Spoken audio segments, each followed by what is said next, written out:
Good talking to you.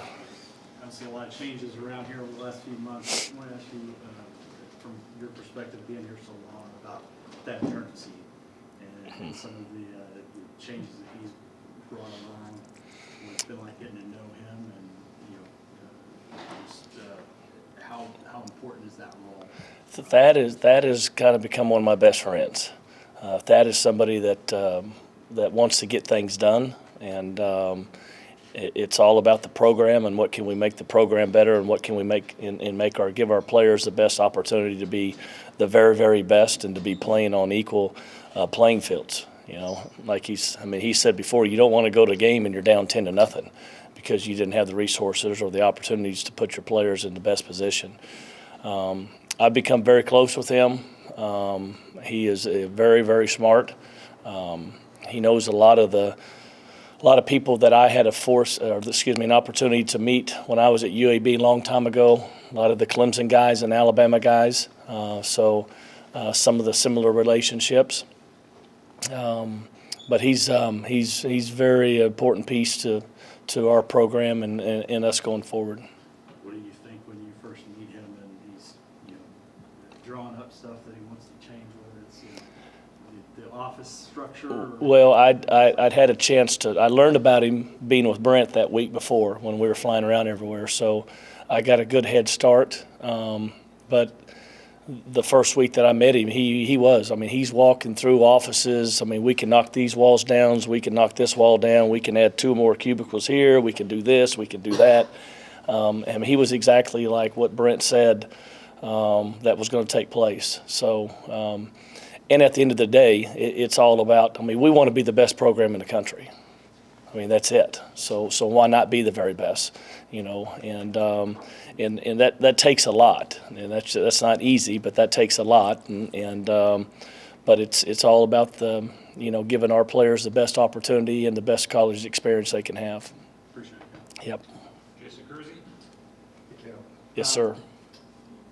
I know that recruiting was super important in the month of December, but what about recruiting your guys that were already here and keeping them around? We saw Theo go in the portal and come back out. Mm-hmm. There was some speculation about Marvin. Can you talk about sort of convincing those guys to stick around and how important that was? Well, first of all, I'd say it's not always what you think it is. So maybe something may be out there, maybe it's not as serious as what it's meant to be or people think it is at all times. But it's everything was just unsettling. It's just nobody knew the direction at the time. Who's going to be your offense coordinator? Who's going to be your wide receiver coach? So there are some concerns and some question marks, obviously. And it's no different than how we were as coaches, So, but that was part of it, just trying to keep everything, the pieces together. And I think most importantly is this wasn't a program that just went 7-5. This wasn't a program that just went 4-8. We didn't fire a guy because we weren't any good. We're still one of the top programs in the country and has been winning as many games as anybody in the country consistently. And that's what makes this place so special is the consistency that this program has had over the 100+ years in college football. So. But that was definitely part of it, and obviously me, kind of being the one guy here that's been around the longest. I make it a point to have relationships with as many of the players on the team as possible. Just not my guys, just not the ones I recruit. I want every player to know that I'm here for them. They can come to my office. A lot of the guys that I recruited, and even the ones that I didn't. I have no problem getting on the phone with their parents if their parents want to talk or just help them. So it was tough, but everything else was. It was a tough time that we were going through. If you'd have known what the outcome was going to be and how things were going to turn out, we probably would have been a lot more relaxed. If I knew Brent Venables was going to come here and be the head coach and bring the staff that he has brought. And the changes in the direction that we're going in. Jeff Levy is the offensive coordinator, guy that I recruited here back in the day from Andrews, Texas. I would have slept a lot better at night. I can promise you than that. Let's go to Eric Bailey. Cale, it's good to see you again, man. Yes, sir. You know, when you have a new install with the coaching staff, what's that been like with Coach Levy? And is there a lot of radical changes, or is it something that you have to learn and just kind of portray that to the kids? I think I would have a better chance of learning Portuguese, honestly. I mean, it is, and when I tell you that we have been working and we have been grinding, I mean, we have. It's a completely new offense. You know, you see it on TV and you kind of got an idea of some things, but it is a learning and it's a strain. We are all straining right now. We're straining as coaches. We're straining. Our players are straining. You know, our players are straining. You know, every morning in workouts, in speed school, and coaching stations. You know, then they're straining on their classes. And doing the right thing and getting their work done. And then, oh, by the way, now you're learning a completely new offense or a new defense.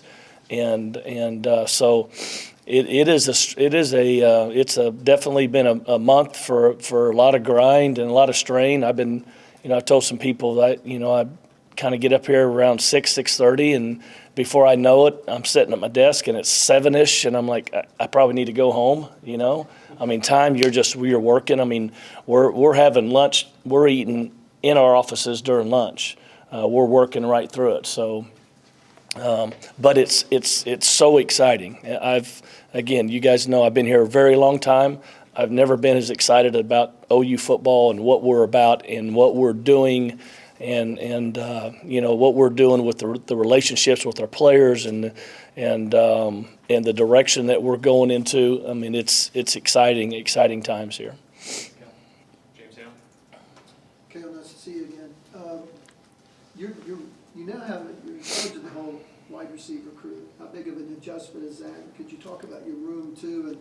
And you're still going to have to decide guys better in the slot, who's better outside, and stuff like that. Yeah, no, it's the room's definitely gotten bigger, and but I don't know, to be honest. I mean, I like it that way. I mean, obviously, Coach Simmons did a great job coaching and helping coach the outside guys. And in our old system, I mean, we coached inside, outside, but I kind of like to have my hands on a little bit of everything and everybody. And, at least I know if something's not right, I know whose fault it is, then to be mine, So, excited about, our group that we have. We're still, obviously we're down a player or two, but we feel very good with what we have. We're very excited about the two young guys and Jaden Gibson and Nick Anderson. And excited about this offense and what, they all are. They're all very excited about how this offense plays and the opportunities, within this offense to be very successful. Let's go to the corner, Ryan Chapman. Hey, you touched on the wide receiver room getting bigger, but also just Jeff Levy, he's like those bigger bodied guys too. How's that been for you, just as far as putting together that recruiting board, talking about bringing in Jade Gibson, and how much of a change is that? Well, Coach Levy likes guys that are fast, big. I mean, it doesn't matter if you're a great player. I mean, he wants you. So, we fell into a deal last year with Jaden Gibson there at the end, which we were very, very fortunate because he is a very talented and he's a legit every bit of 6'5" guy that can run and he can jump. He's very athletic. And then, obviously Nick Anderson, he's 6'4"-ish, 6'4.5". And again, you guys all know Rodney Anderson. I mean, he's an Anderson. That's what people ask me. I mean, how good is he?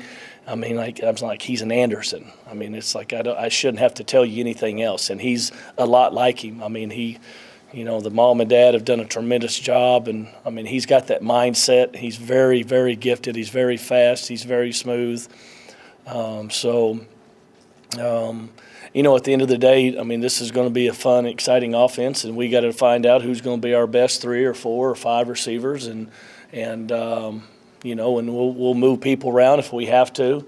Obviously, feel very good with Marvin Mims. The offseason that he has had, he's really taken huge steps in being more of a vocal guy. probably with you guys. I mean, you see him, he's kind of calm and always has that smile on his face, but he has really taken, big steps in being a leader in this offense. And then Drake Stoops is the same way. I mean, those two push each other, every single day, and they're great leaders. Theo Wees, it's good to see him back and see him going and running around, being full speed. And, guy that's been here going on his, be going into his fourth season. Expect big things out of him. Cody Jackson, somebody that we were really, really high on last year, and then he had a medical issue and had to step away from a little bit, so he's coming back. Brian Darby's getting bigger, faster, stronger. So, and then Trey West, on the outside also is a guy that's a quiet guy that is very, very talented. So we feel good with the guys that we got. We really, really do.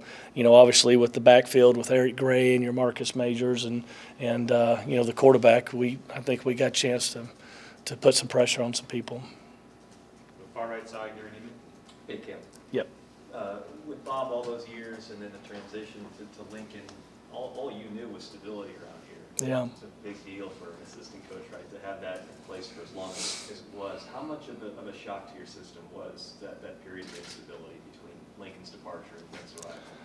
It was very big because I had never been in it. I've always just been kind of given everything on a platter. Been very fortunate and been very blessed with that. And so, I was kind of in the phase. I just didn't know anything different. I didn't know really how to handle it. I didn't really ask anybody. I think I told my brother that if things don't work out, just, keep me in mind. But besides that, I just wanted to work. I wanted to keep working, and regardless if somebody came in and kept me or not, I wanted to make sure and leave this place as good as it possibly could be. And, that's the only way I could have done it. Lincoln and you were pretty tight. Yeah. But I know that this is business, right? Yeah. You've been at it long. Was that difficult to sort of Yeah. balance? Yeah. It is. It's very difficult. Having such a good relationship with Coach Riley and being very close with Coach Simmons, and just in a matter. He walked in and shut the door, and boom, and your life can be changed immediately. And but I have learned over the years that again, he's got to do what's best for him. And that's why he did it, and some people may not like it. Some people may not agree with it. I do know this. When that guy was here, he busted his butt off 24 hours a day, 365 days a year. And so did the rest of them. So did Dennis Simmons, and so did Alex Grinch and Brian Odom and Roy Manning. And so if those were guys that didn't do a good job before, I'd make sure and let you know. But they did the right thing. They did it the right way. And at the end of the day, they got to take care of themselves. And the other thing I always learn is you can be as good of friends with anybody, and when that guy becomes a head coach, that does not mean that he's going to hire you. You can be best friends with somebody for many years, and if he becomes a head coach, that doesn't mean he's automatically going to hire you. So, it took me a while to learn that, because those guys, they again, it's their shot, it's their opportunity. So. Sorry, we only got time for one more. Yep. Bob Briscoe. Yep. Cale, you were here when Brent was here the first Yeah. time around. What's the biggest difference about him 10 years later? He's just much more vocal. I think that if you guys probably can't really understand that, because I can see you guys see him on the sidelines, how he was, and I'm not on the field. I know he still is what he was, 23 years ago or 4 years ago. But he's more open and more vocal in the hallways in the office. He is really, what he has done over all these years is he has taken notes and he's written everything down. And he's obviously been around, some of the best in the college coaching profession with Bill Snyder and Bob Stoops, and obviously what they did at Clemson with Dabo. And I think what he's done is he's taken he's just written everything down, and he's compiled everything, and he's figured out how to do things and give ourselves the best opportunity to be the best football program we could possibly be. And at the end of the day, it's all about the players. It's all about the relationships. And I mean, I will tell you this, our players have never been so excited before. I'm telling you, they have worked their butt off, and we haven't had to beg them to do it. I mean, they have been hungry, they've been starved, but they have done a tremendous job, and they're surrounded by a big group. We've got a lot of people that are here, we got some more strength coaches, the Soul Mission group, so there's a lot of people that are helping them 24 hours a day. And I mean, it's a huge difference for me just seeing it. And sometimes you need changes for things like this to happen, for you to step back and then something else comes in and you're like, oh my gosh, how come we haven't been doing this stuff before? So he's very special. We're in as good a place as we've ever been. Thank you, Cale. Yep, appreciate it. Thank you.